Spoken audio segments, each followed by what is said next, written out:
What up, everybody? It's the Chakra Doctor. Put your money where your mouth is. June 11th, 2022, Houston, Texas. All-day healing event from 3 p.m. to 10 p.m. Private sessions, group sessions, positive food, positive music, positive people. The link is in the description of this video, and you can call the number in the flyer for more information.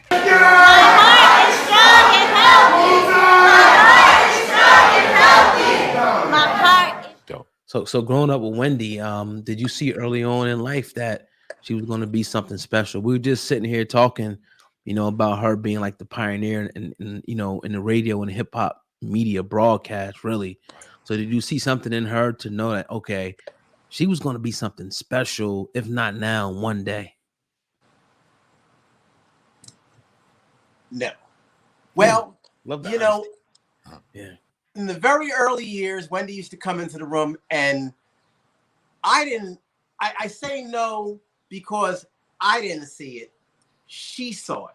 Gotcha. And she saw it with enough degree of intensity and realness that she brought that into my room every day. Well, she had a little brush. It was made by Goody. Can't forget it. It was light blue, and she did it every day. She grabbed that little brush and came in my room. Good morning. I'm Wendy Williams. I'm coming here you live from, and it was just like, I didn't understand, but at the same time, it was nice because I got the attention. I really was a loner in terms of in the house. I like to play with my stuff, be in my room. We were fortunate to have our own space and stuff, but Wendy always she was always very manipulative when it came to me. She loved herself some Tommy time, because she was very much of a loner. She did arts and crafts, and back then we had encyclopedia and all that. Yeah. Not Britannica, but they had the whole library, Nancy Drew and Hardy Boys. She had the whole layout. She wasn't a consummate reader, but she read enough where my parents put the bookcase in there because they knew I wasn't going to do anything. But she used to come in there and bust in the door like Yosemite Sam and say, hey, and then start with the Goody brush and the conversation. She always asked some real puzzling and some plaguing questions, and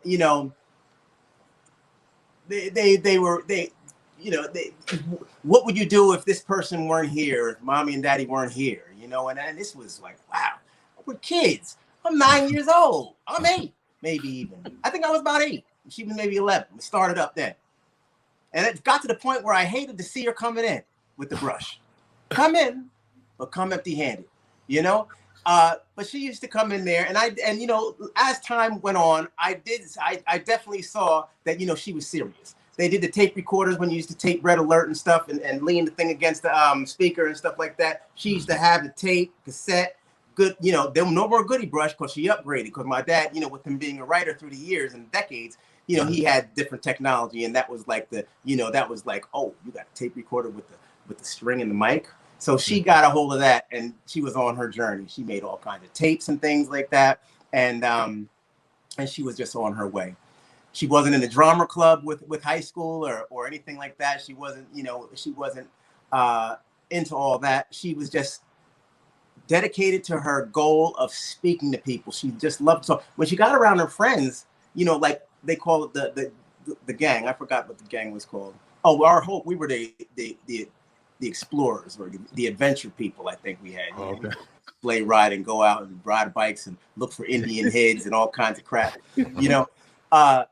But she used to say, she didn't used to say that much. She wasn't like a talker. She was kind of awkward. She talked about her size and even when we used to go to the beach and, the guys at the beach used to try to, the older guys used to, hey, how you doing? And I'm like, she's 12 years old.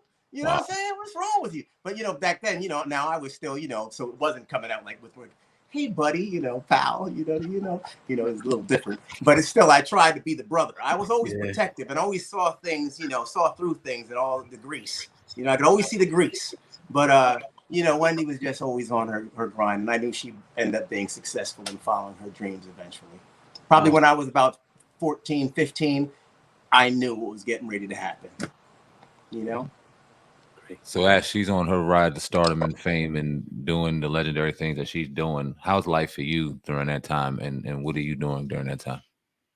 Well, man, I'll tell you, I was doing fine all the while. Wendy and I, man, I'll tell you, I go to Virginia State University, all black. Big shout out to HBCUs. They definitely manned me up and got me color coded, and understanding, what's going on in my life and better perspective as to, what my future holds. And I'm very happy for that blessing.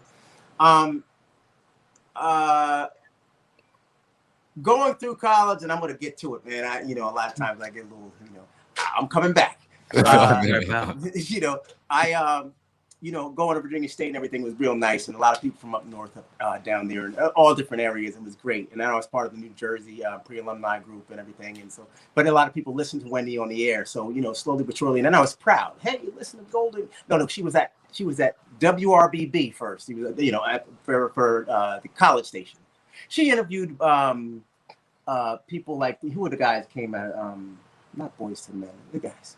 New Edition, right? And all them, Bobby Browns and Ralph Tresvant and stuff. When I was in high school, as a matter of fact, I had an autograph and stuff that she sent down to me. And I was still transitioning. So I wasn't Led Zeppelin. I was, but I was kind of like, in between. I used to have hair. I didn't do the whole, but, But Wendy was, she was experimenting, like, Tommy, you have some good moss right there. Let's go ahead and try to, put some sun in it. They had sun in it, made it light, and I surfed. So I was like, all right, we'll try it out. And then stuff, she left it on too long, and so we stopped all that stuff, patches and everything looking crazy.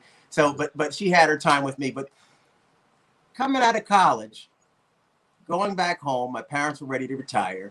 So pretty much I was in Wayside. Had the house there and stuff. My parents were snowbirds, so they would come back and forth from Florida. And when they were gone, naturally, we'd go ahead and how we do fellas back in the day.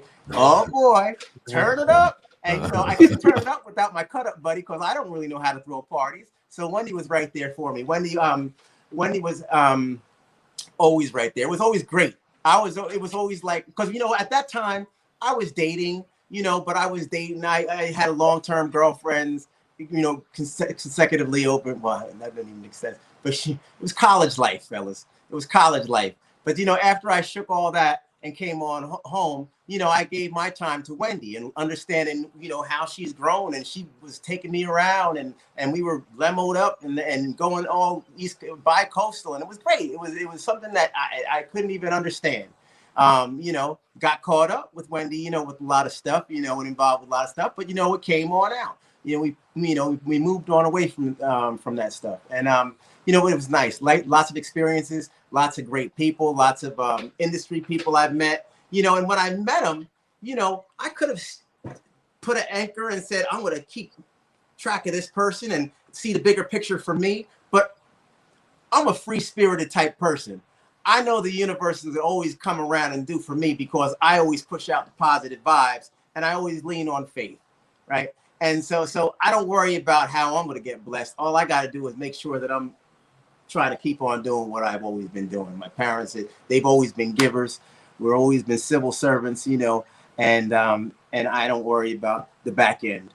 But so with Wendy, it was always great. It was just be on time, which is very difficult for me, and take it all in. And she would always make sure, Tommy, look, you know who that is, right? No, and then and she gets so pissed off at stuff like that, and then we moved on through. But she's great. She was fantastic, a fantastic role model and tour guide through the early days of stardom. And I had the luxury of spending a summer with her when she was at a DC station. That was her first gig when she first came back to